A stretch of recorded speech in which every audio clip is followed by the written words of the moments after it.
This is the Church of St. Paul in the Desert. In the name of God, Amen. Please be seated.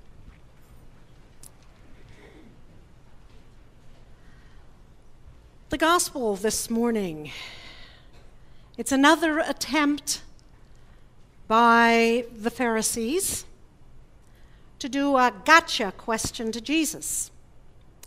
Now, he's identified as a lawyer, and without casting aspersions on lawyers present, there is the famous quote by Shakespeare in one of his plays, "Let's kill all the lawyers." We might say that initially, but Jesus responds, and if you will, stops the Pharisees in their tracks. They ask him, what is the greatest commandment? And he responds with a verse from Deuteronomy and follows it up with a verse from Leviticus.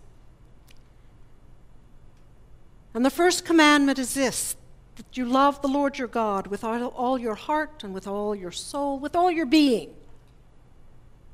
And the second is like unto it. You shall love your neighbor as yourself. Now, as Father Andrew began in the Abundant Light this week, that really does begin with yourself.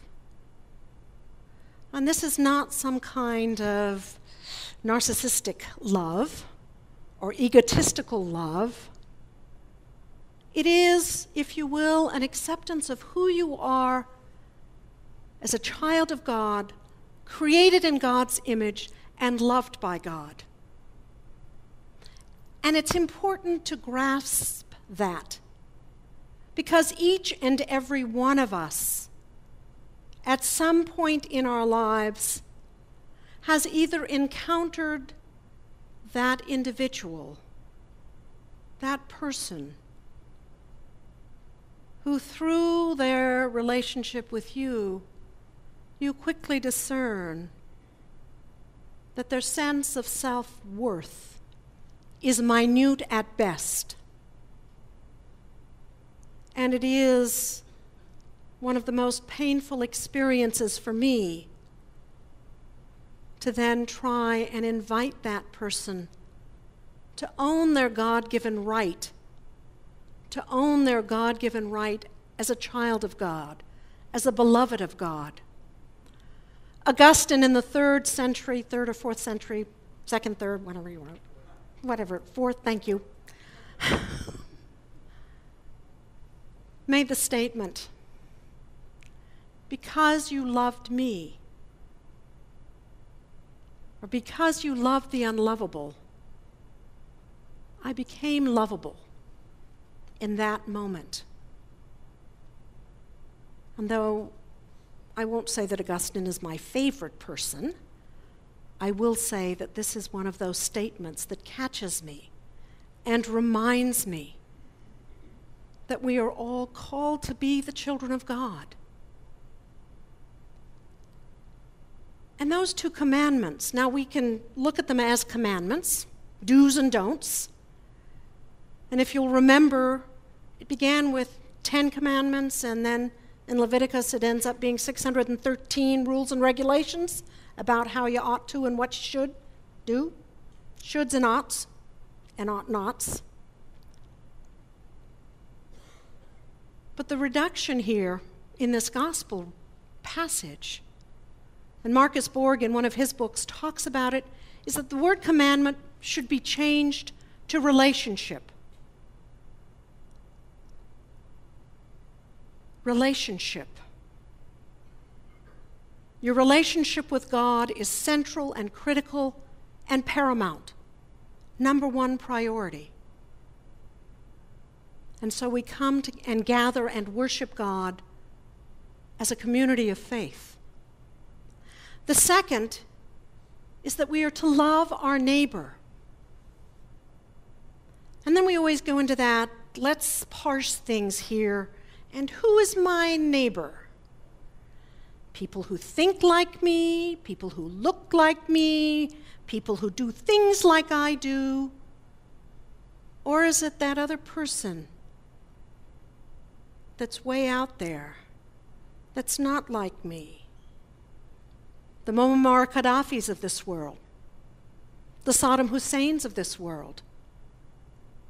Who is my neighbor?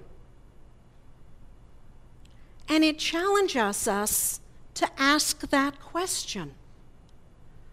Who is my neighbor?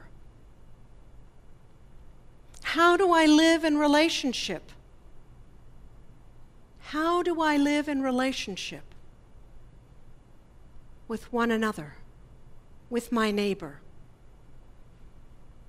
with the person who lives next door to me? When I said that at the 8 o'clock service, what jumped into my mind is the fact that I'm not very fond of my neighbor next door. And I began to have to think, okay, liking and loving are two different things. Here I am parsing. But the question is,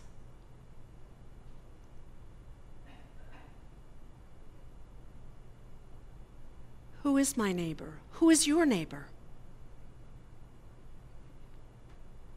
And how do you love them? How are you in relationship with those who differ from you, from those who question you, from those who condemn you, from those who say you shouldn't be who you are?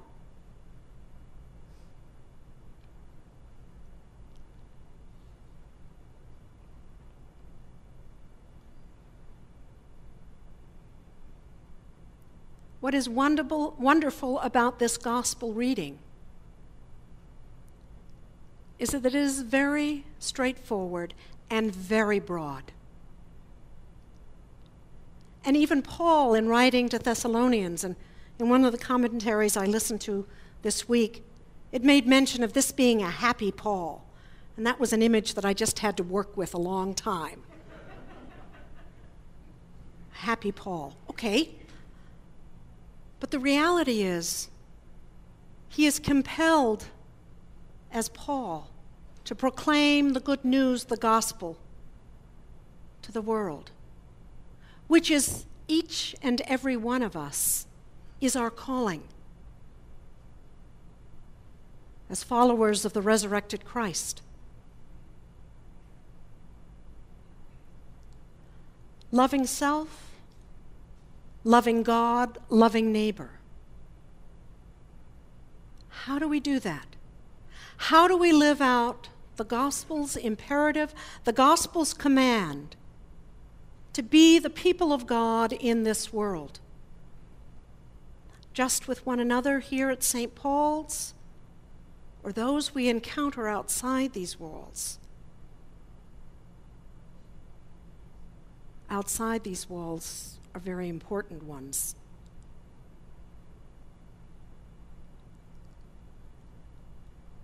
And it is a day-to-day decision how we do that. Relationships. A dear friend many years ago referred to relationships as being sacred. The sacredness of each relationship. Think about those with whom you are in relationship. Marriage, children, parents. The sacredness, the holiness that's talked about in Leviticus. Each of our relationships is sacred. We are God's children through adoption. We are God's children through grace. And each and every one of us has been loved into being by God. And we are called to love each other.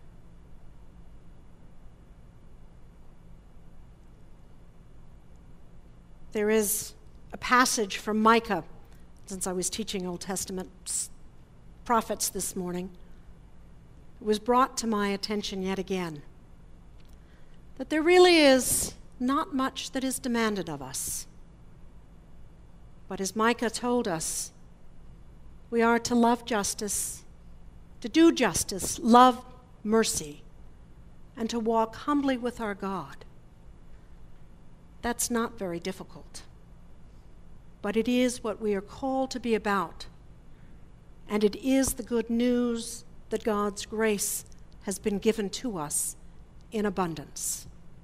Amen.